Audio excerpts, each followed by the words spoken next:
എല്ലാവർക്കും നമസ്കാരം. എനിക്കിന്ന് കിട്ടിയിരിക്കുന്ന വിഷയം വിദ്യാലയങ്ങളിൽ കലയുടെ പ്രാധാന്യം എന്നതാണ്. ഇപ്പോഴത്തെ കാലത്ത് വളരെയധികം പ്രാധാന്യത്തോടെ ചർച്ച ചെയ്യേണ്ട ഒരു വിഷയം തന്നെയാണിത്. ആദ്യം തന്നെ ഒരു പ്രശസ്ത എഴുത്തുകാരി പറഞ്ഞ വാചകത്തോടെ തന്നെ തുടങ്ങാം.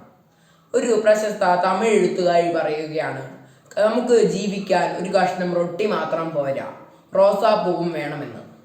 റോസാപ്പൂ എന്നുകൊണ്ട് ഉദ്ദേശിക്കുന്നത് കല എന്നാണ്. നമുക്ക് ജീവിക്കാൻ ഭക്ഷണം മാത്രം പോരാ, അതിൻ്റെ കൂടെ നമ്മൾ കലയെ മുമ്പോട്ട് കൊണ്ടുപോകുക തന്നെ ചെയ്യണം. അപ്പോൾ ആദ്യം തന്നെ കല എന്താണെന്ന് പറയാം. നമുക്കറിയാം, കല എന്ന് പറയുമ്പോൾ നമുക്ക് സന്തോഷം തരുന്നതും നമ്മുടെ മനസ്സും ശാന്തമാക്കുന്നതും ഒക്കെയാണ്.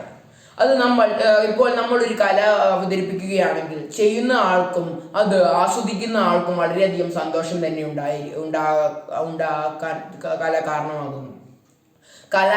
കല എന്ന് പറയുമ്പോൾ അത് നാടകം, നൃത്തം, സംഗീതം, കഥാപ്രസംഗം എന്നിങ്ങനെ നിരവധി കലകളുണ്ട്. ഈ ലോകത്തിലെ എല്ലാവർക്കും ഓരോ കല വീതം അവരുടെ ഉള്ളിൽ ഉണ്ടായിരിക്കും. അത് നമ്മളെ തിരിച്ചറിഞ്ഞ് അത് നമ്മൾ വളർത്തിയെടുക്കേണ്ടത് അത്യാവശ്യം തന്നെയാണ്. അപ്പോൾ നമുക്കറിയാം, വിദ്യാലയങ്ങളിൽ കലയുടെ പ്രാധാന്യം വളരെയധികം വലുത് തന്നെയാണ്. കാരണം നമുക്കറിയാമല്ലോ, ഇപ്പോൾ പല കുട്ടികൾക്കും വേറെ വേറെ കഴിവായിരിക്കും. കുറച്ചു കുട്ടികൾക്ക് പഠിക്കാനും കുറച്ചു കുട്ടികൾക്ക് കളിക്കാനും, എന്നാൽ കുറച്ചു കുട്ടികൾക്ക് കലയോടുമൊക്കെ ആയിരിക്കും കഴിവ്.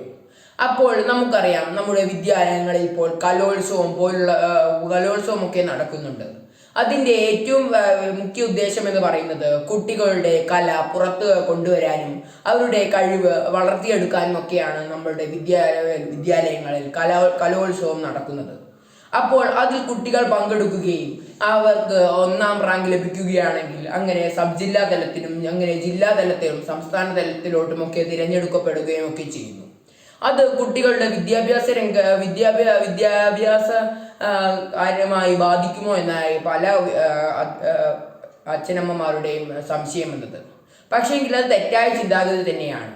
കാരണം നമ്മളിങ്ങനെ കല മുമ്പോട്ട് കൊണ്ടുപോവുകയാണെങ്കിൽ നമ്മൾ ജില്ലാ തലങ്ങളിലും സംസ്ഥാന തലങ്ങളിലുമൊക്കെ നമുക്ക് ഒരു സ്ഥാനം ലഭിക്കുകയാണെങ്കിൽ നമുക്ക് ഗ്രേസ് മാർക്ക് ലഭിക്കുക തന്നെ ചെയ്യും.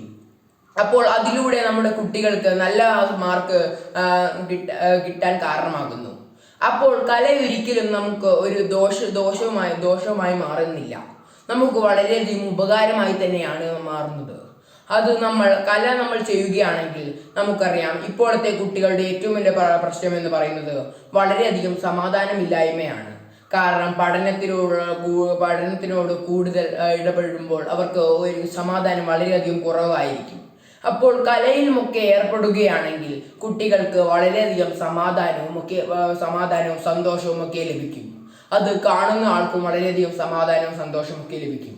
അപ്പോൾ നമ്മൾ കലോത്സവത്തിനൊക്കെ കൂടുതൽ മുൻഗണന കൊടുക്കുകയാണെങ്കിൽ നമ്മുടെ സ്കൂളുകളിലെ